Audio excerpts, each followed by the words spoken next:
If you can't tell, I'm a little bit sunburnt. That's because I didn't wear sunscreen. What about our natural sunscreen, the ozone layer? Since the 80s, our ozone layer has been depleting rapidly because of chemicals like CFCs. This is just one of the many effects of climate change that is getting noticeable.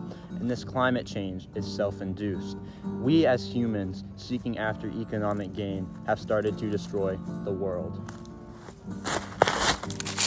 And while I understand that there's this intrinsic need for electricity because we rely on it, why did we have to destroy part of a forest and, like I said, potentially harm animals to do this? Where I'm standing right now, there is a beautiful creek. And quite frankly, if we keep treating the planet like we are now, this creek might not exist for future generations.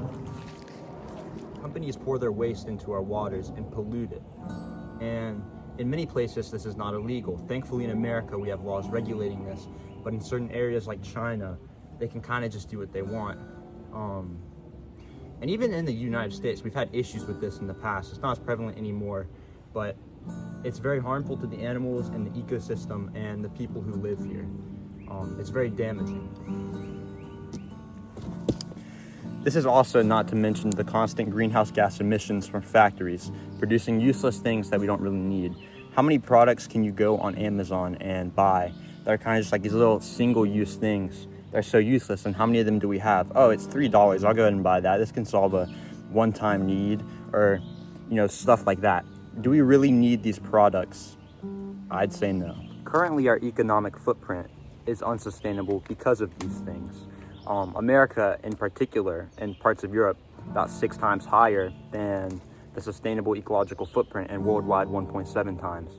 And what this means is that going forward, climate change will start to get worse, habitats will start to be destroyed, there will be less biodiversity, animals will get misplaced and maltreated, and really just a lot of stuff like that. It's very unfortunate and it's very tragic, but this is the reality we have to face.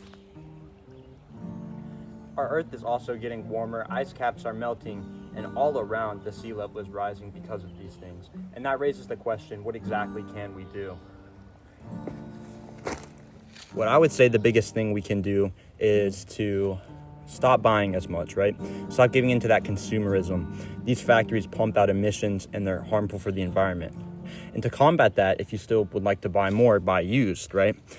Of course, there's still emissions used to transport the goods if you buy online. But really a lot of that like manufacturing emissions and the stuff that's harmful for the environment is pretty much, it's cut out. It's not there. You're buying used, right? And support more local politics that are against these issues, right? That maybe will put more policies in place. Maybe you can eat less meat because farms also produce tons of methane into the atmosphere and all this other stuff. They waste tons of water. And really these are the biggest things that we can do.